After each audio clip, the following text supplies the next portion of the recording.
कैसे बच्चों? चलिए आज हम स्टार्ट करते हैं physics 12 electrostatics chapter 1 electric force field में मेरा लेक्चर 4 होगा। आज कौन सा लेक्चर करेंगे? फोर्थ लेक्चर करेंगे, ठीक है, जहां हम डिस्कस करेंगे बेटा प्रॉपर्टीज ऑफ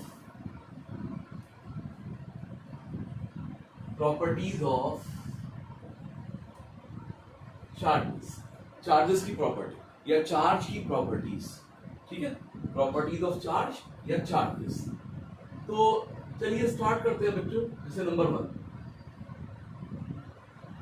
हमेशा याद रखिए when a charge is in acceleration produces electromagnetic wave. तो हमेशा कोई भी चार्ज जो एक्सेलरेशन में है, चार्ज जब एक्सेलरेशन में होगा क्या प्रोड्यूस करेगा? इलेक्ट्रोमैग्नेटिक वेव को प्रोड्यूस करेगा, यानी it emits out from itself electromagnetic wave, ठीक है। जैसे मान लो बेटा ये चार्ज है, ये चार्ज अब ये एक एक्सेलरेशन से चल रहा है, एक्सेलरेशन, तो ये क्या इमिट करेगा? इलेक्ट्रोमैग्नेटिक वेव को इमिट करेगा। It emits electromagnetic wave, it emits electromagnetic wave. तो एक्सेलरेटेड चार्ज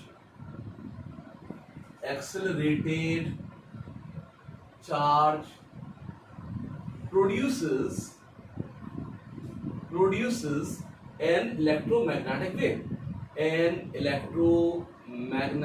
wave, ये EMW इलेक्ट्रोमैग्नेटिक वेव।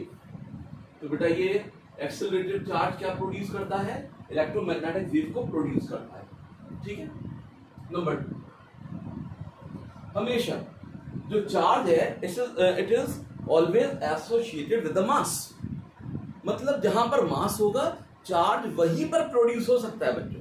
कल आपने देखा, ठीक है, कि भाई चार्ज का प्रोडक्शन कैसे किसी बॉडी पर, सब्सटेंस पर, मटेरियल पे चार्ज प्रोड्यूस होता है। चार्ज प्रोड्यूस होने के लिए बच्चों इलेक्ट्रॉन का निकलना या इलेक्ट्रॉन का आना कंपलसरी है, जरूरी है। जब इलेक्ट्रॉन किसी जगह को छोड़ेगा वहां पॉजिटिव चार्ज, या जिस जगह पर जाएगा वहां नेगेटिव चार्ज, ठीक है। इसका मतलब कि भाई इलेक्ट्रॉन का ट्रांसफेरेंस कंपलसरी है चार्ज के प्रोडक्शन के लिए। अब ये इलेक्ट्रॉन आएगा कहां से? जहां एटम होगा वहीं इलेक्ट्रॉन होगा, जहां एटम होगा यानी मॉलिक्यूल और मास होगा, ठीक है। तो इसीलिए हमेशा ध्यान रखिए charge is always associated with the mass. Charge is always associated with mass। अब जैसे मैं बात करूं एक फोटोन, हमारा एक मानना यह है कि भाई लाइट जो है इलेक्ट्रोमैग्नेटिक वेव, इसका एक कंसेप्ट ये है कि जो लाइट या इलेक्ट्रोमैग्नेटिक वेव जो है पार्टिकुलेट नेचर की बनी है, फोटॉन्स की बनी है, ठीक है। जो फोटोन है, जो फोटोन है बेटा इसका rest mass is 0। Rest mass of a photon is 0, इसलिए it has no charge. Charge की कोई पॉसिबिलिटी नहीं है क्योंकि इसमें मास, रेस्ट मास 0 है। जब जहां मास 0 वहां पर there will be no charge, so it has no charge, इसलिए इस पर कोई चार्ज नहीं है। तो बच्चों कहीं पर चार्ज है तो इसका मतलब वहां मास की गारंटी है, ठीक है। जिस बॉडी पे चार्ज है वहां मास कंपलसरीली है, मास की गारंटी मिल गई, ठीक है। Number 3, charge is invariant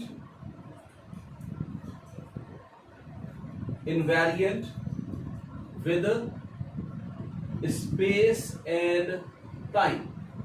space and time, ठीक है।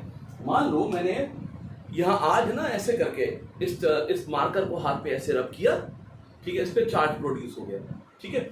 इसको मैंने एक इंसुलेटिंग जगह पर, मान लो ये यहां पर वुडन टेबल पर प्लेस कर दिया, नीचे रख दिया, ठीक है। अब मैं नेक्स्ट लेक्चर के लिए आऊंगा, मान लो कल नेक्स्ट लेक्चर के लिए आया मैं, तो इसका चार्ज अभी भी उतना ही रहेगा, ठीक है। तो charge is invariant with time. Space के साथ भी इनवेरिएंट है। मान लो मैंने एक इलेक्ट्रॉन पकड़ लिया, एक इलेक्ट्रॉन यहां पकड़ लिया, उस पर चार्ज कितना है? -1.6 × 10⁻⁻19 कूलम। यहां रखा इलेक्ट्रॉन, यहां ले आया इलेक्ट्रॉन, यहां पर ले गया इलेक्ट्रॉन, यानी अगर मैं स्पेस में से कहीं पे भी घुमाता फिरूं या इलेक्ट्रॉन कहीं पे भी भागता फिरे, उसका charge will remain the same, hence charge is invariant with space and time. ठीक है, नाउ बेटा charge is always quantized, charge is quantized, quantized, charge is quantized. Quantization समझ लो भाई, चार्ज क्वांटाइजेशन है, इसको आप समझ लीजिए। ठीक है भाई, इसका सीधा सा मतलब ये है किसी भी बॉडी पर जो चार्ज होगा, किसी भी बॉडी पर charge on any body is an integral multiple of electronic charge. ठीक है, इस बात का क्या मतलब है, इसको समझते हैं बच्चों। चाहे तो स्क्रीनशॉट ले सकते हैं।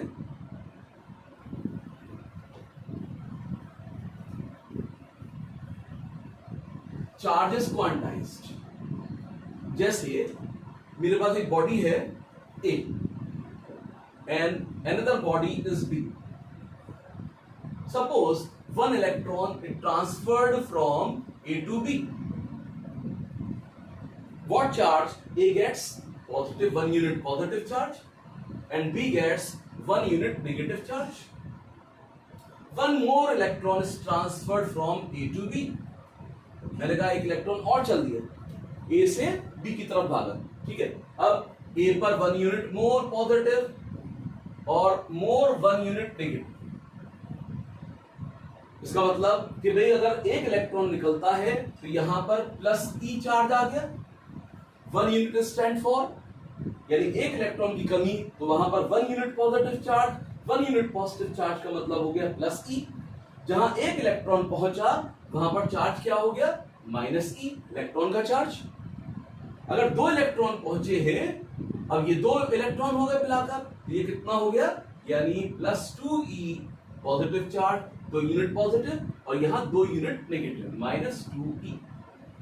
बेटा अगर यहां पे एक इलेक्ट्रॉन और ट्रांसफर हो जाए, एक इलेक्ट्रॉन और ट्रांसफर कर दिया, यहां चार्ज हो गया, charge on A becomes plus 3E and charge on B becomes minus 3E।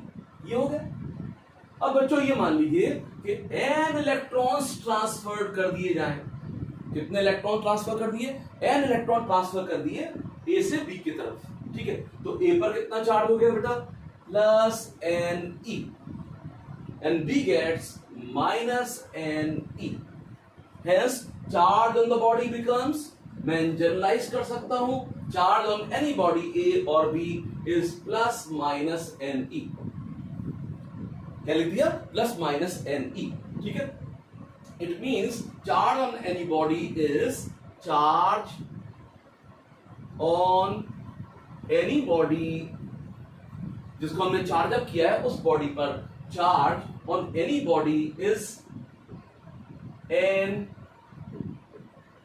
Integral multiple of electronic charge या चार्ज ऑन एन इलेक्ट्रॉन। जो इलेक्ट्रॉन पर एक चार्ज है उसका इंटीग्रल मल्टीपल होगा, यानी integral multiple means n is here 1 2 3 and 4, n integral multiple होगा। ठीक है, ये नहीं होगा बच्चों n फ्रैक्शन में, ऐसा कभी नहीं होगा। इलेक्ट्रॉन आधा अधूरा लंगड़ा लूला इलेक्ट्रॉन कि एक हाथ यहां रह गया इलेक्ट्रॉन का, बाकी हाथ पैर उधर चले गए, ऐसा नहीं होगा। ठीक है, पूरा इलेक्ट्रॉन कम से कम, ठीक है, कम से कम एक electron should be transfer from A to B। Fraction of electron can not be transfer, that's why, ठीक है, चार्ज ऑन एनी बॉडी, ठीक है, is integral multiple of electronic charge. इसलिए बेटा चार्ज किसी बॉडी पर क्या होगा, इंटीग्रल मल्टीपल होगा, किसका, इलेक्ट्रॉनिक चार्ज का। तो ये ध्यान रखेंगे, this property is called quantization of charge, जिसको हम क्या बोलते हैं, क्वांटाइजेशन ऑफ चार्ज। तो अगर मैं एक सवाल पूछूं कि what is the minimum charge on any body, तो मिनिमम चार्ज कितना हो सकता है, minimum charge on a body कितना हो सकता है बच्चों, मिनिमम चार्ज आइदर प्लस और माइनस E। कम से कम किसी बॉडी पे चार्ज कितना होगा, प्लस या माइनस E के बराबर। ठीक है, तो ये बच्चों क्वांटाइजेशन की प्रॉपर्टी कहलाती है। इसका मतलब ये हो गया बच्चों कि चार्ज जो है, ठीक है, कुछ सर्टेन वैल्यूज ही लगता है। किसी भी बॉडी पे जो चार्ज होगा कुछ सर्टेन वैल्यूज ही होंगी, चार्ज की हर वैल्यू पॉसिबल नहीं होगी। तो सीबीएसई इस पे सवाल बना देता है। कई बार तो डायरेक्ट क्वेश्चन पूछ लेगा भाई quantization of charge, what is quantization of charge, क्या मतलब है उसको एक्सप्लेन करो, ठीक है। या पूछ लेगा, ऐसे सवाल बहुत पूछ लेगा, क्या ये चार्ज किसी बॉडी पर पॉसिबल है, क्या ये चार्ज किसी बॉडी पर पॉसिबल है, ठीक है। क्या कौन सा चार्ज, मान लो हमें दे दिया 3.5 into 10 raised to the power minus 19 coulomb, तो इज चार्ज पॉसिबल, क्या ये चार्ज पॉसिबल है, कौन सा charge, 3.5 into 10 raised to the power minus 19 coulomb. तो अब इस टाइप की हम प्रॉब्लम को कैसे करेंगे बेटा, ये सीबीएसई में 1 मार्क का क्वेश्चन बहुत आता है, ठीक है। अब चार्ज तो होना चाहिए Q is equal to plus minus NE, क्योंकि यहाँ प्लस चार्ज है तो I will take plus NE और सिंपली NE। अब मैं यहाँ N फाइंड आउट करता हूं कि भाई N क्या होगा, Q अपॉन E। बेटा Q की वैल्यू हो गई 3.5 into 10 raised to the power minus 19 and E is basic unit of charge which has value 1.6 into 10 raised to the power minus 19 coulomb. ये और ये कैंसिल आउट हो गया, डेसिमल से डेसिमल एक हटा दीजिए तो 35 अपॉन 60, ठीक है। इसका मतलब हो गया कि भाई 16 2 जा 32, माइनस करा 3 बचा 16, 2 इलेक्ट्रॉन तो पूरे पूरे आ गए, ठीक है। और बाकी 3 upon 16th electron, fractional electron, ठीक है। तो बेटा n की वैल्यू अगर इंटीग्रल मल्टीपल यानी 1 2 3 में नहीं है, इंटीग्रल वैल्यू नहीं है 1 2 3 एंड सो ऑन, फ्रैक्शन में है, इसका मतलब this charge is not possible, ये चार्ज पॉसिबल नहीं होगा, ठीक है। मैं एक सवाल और पूछता हूं, एक और सवाल करते हैं, इज 3.2 और 32 coulomb, is 32 coulomb charge be possible, या इज पॉसिबल। क्या बेटा 32 कूलम चार्ज पॉसिबल होगा, ठीक है। फिर से यही टेक्निक अपनाइए कि भाई यहां पर Q is equal to NE, Q is equal to NE, ठीक है। Hence N is equal to Q upon E। तो बेटा यहां Q की वैल्यू चिपका दो 32 और E 1.6 into 10 raised to the power minus 19, एक डेसिमल हटा के एक जीरो ये बढ़ा दीजिए and 10 raised to the power minus 19 ऊपर लेके चलिए, तो ऊपर लाने पर बच्चों क्या हो गया, पॉजिटिव हो गया power, 320 into 10 raised to the power 19 positive, ठीक है। तो इसको मैं लिख सकता हूं बेटा यहाँ पे 332 10 raised to the power 20, इतने इलेक्ट्रॉन्स आ गए, इंटीजर आ रहा है नंबर, ठीक है। इसका मतलब दिस चार्ज इज पॉसिबल। तो बच्चों इस तरीके से हम चार्ज की पॉसिबिलिटी फाइंड आउट करते हैं, ठीक है। नाउ अनदर प्रॉपर्टी, स्क्रीनशॉट ले सकते हैं, charge is additive in nature. Charge क्या है, एडिटिविटी, यानी additivity of charge, charge is additive in nature. मेरे ख्याल से फोर्थ प्रॉपर्टी रही है ना, charge is additive in nature, charge is additive in nature, charge is additive in nature, या simply additivity of charge, additivity of charge। इसका मतलब ये है कि मान लीजिए we have a system, ये बच्चों को एक सिस्टम है, ठीक है, जिसके डिफरेंट पार्ट्स पर, सब पार्ट पर मान लो यहाँ पर +2 कूलम है, -3 कूलम है, इस जगह पर +1 कूलम है, यहाँ पर -10 कूलम है और यहाँ पर 5 कूलम है, ठीक है। इस बॉडी के डिफरेंट पार्ट पर अलग अलग चार्ज मौजूद है, ठीक है। मान लो मेरे पास कोई इंसुलेटिंग बॉडी है, ये इंसुलेटर है, यहाँ चार्ज मैंने हल्के से रब कर दिया, यहाँ तेजी से रब कर दिया, अलग अलग जगह मैंने चार्ज प्रोड्यूस कर दिया, तो अलग अलग अमाउंट का चार्ज आ गया, ठीक है। मान लो कोई एक सिस्टम है, इसके एक एंड या सब पार्ट पर +2c, -2c, +5c, 1c and -10c, तो एडिटिव नेचर चार्ज का ये बताता है कि भाई जो net charge of the system होगा, net charge of the system, बच्चों जो net charge of the system होगा वो हमें क्या करना होगा, इनका आप एल्जेब्रिक सम कर लीजिए, विद साइन इनको ऐड कर दीजिए, सम ऑफ ऑल चार्ज यानी with sign, sum of all charges with proper sign, जो चार्ज का साइन है प्लस है तो प्लस, माइनस है तो माइनस, ये लगा दीजिए। तो नेट चार्ज हमें सिस्टम का पता चल जाएगा। जैसे हम यहां पर +2 +1 -10 +5 माइनस, तो देखो यहां पर 3 ये हो गया पॉजिटिव, 5 ये हो गया, 8 पॉजिटिव हो गया, -13 निगेटिव हो गया, ठीक है। तो -5 कूलम का net charge comes on the board और सिस्टम। तो बेटा ये प्रॉपर्टी क्या कहलाती है, एडिटिविटी कहलाती है। नाउ कंजर्वेशन ऑफ चार्ज,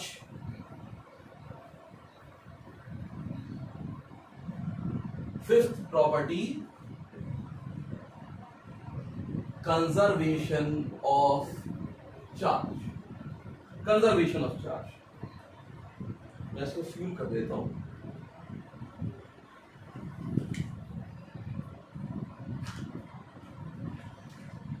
बच्चों सब कंसेप्ट इसके बिल्कुल बढ़िया से करते चलिए। मैं कोशिश करता हूं कि भाई हर तरीके से आपको उसके कंसेप्ट, बहुत अच्छे से कंसेप्ट आपको दूं।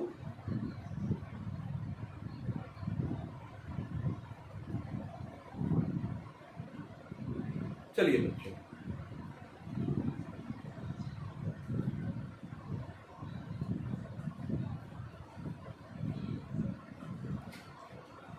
ना कंजर्वेशन ऑफ चार्ज, बड़ा अच्छा कंसेप्ट बेटा कंजर्वेशन ऑफ चार्ज। जैसे कोई आइसोलेटेड सिस्टम है, आइसोलेटेड सिस्टम का चार्ज कांस्टेंट रहे, it remains the same with time. Conservation of charge, कोई आइसोलेटेड सिस्टम है, ठीक है, उसका net charge of an isolated system remains the same, ठीक है भाई। नेट चार्ज जो होगा आइसोलेटेड सिस्टम का कैसा रहेगा, सेम रहेगा। अब जैसे मैंने क्या किया कि भाई यहां पर एक मेरे पास सिस्टम था, ठीक है। अभी मान लीजिए इसके ये सिस्टम, इसके अंदर कई सारे एटम्स मॉलिक्यूल्स मौजूद हैं, ठीक है। अभी इसका नेट चार्ज 0 है, नेट चार्ज कितना है, 0 है, ठीक है। अब मैंने क्या किया कि भाई इनके इलेक्ट्रॉन यहां एक तरफ अट्रैक्ट कर लिए।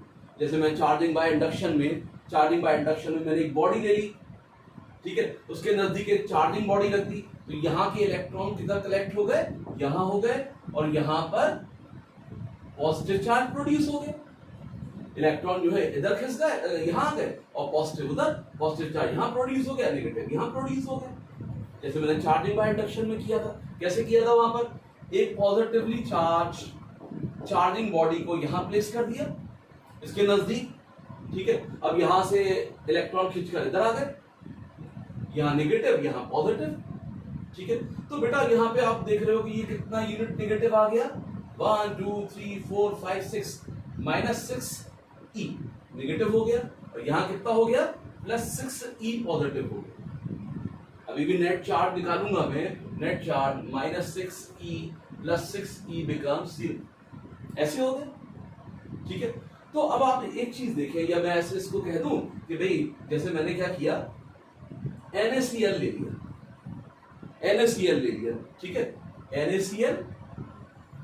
NaCl के कुछ मॉलिक्यूल्स यहाँ पे कुछ मास डाल दिया NaCl का, ये NaCl का यहाँ पे मास डाल दिया, ठीक है। अभी इस पर चार्ज क्या है, नेट चार्ज क्या है बच्चों, यहाँ पर 0। अब मैंने यहाँ पर वाटर ऐड कर दिया, क्या ऐड कर दिया, वाटर ऐड कर दिया। वाटर के मॉलिक्यूल्स, इसका भी नेट चार्ज क्या है, 0। वाटर के मॉलिक्यूल का भी नेट चार्ज कितना है, 0। इसका मतलब ओवरऑल, अब मैंने सॉल्यूशन सा तैयार कर लिया, तो ओवरऑल नेट चार्ज अभी भी सिस्टम का 0 बन रहा है, ठीक है। अब लेकिन होगा क्या, जैसे ही मैं वाटर NaCl में डालूंगा, NaCl के बीच में इलेक्ट्रोवैलेंट बॉन्ड है, एक पॉजिटिव और नेगेटिव आयन। जैसे ही वाटर जाएगा, water has high dielectric constant, among the liquid it is the highest.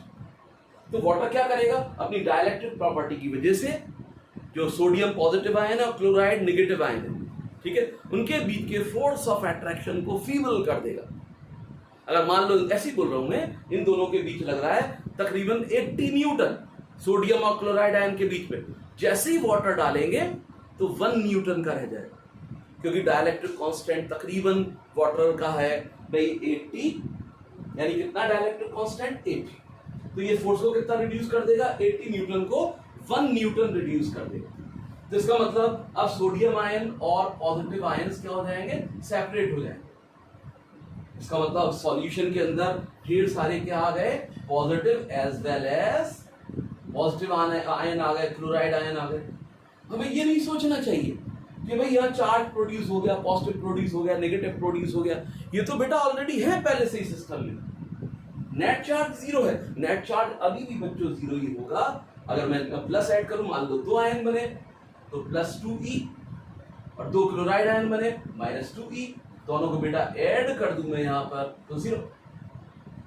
तो ये बच्चों ध्यान रखना है कंजर्वेशन ऑफ चार्ज में कि जो नेट चार्ज होता है आइसोलेटेड सिस्टम का, इट रिमेन्स द सेम। तो बच्चों आज इतना ही रखते हैं, नेक्स्ट हम कूलम्स लॉ स्टार्ट करेंगे।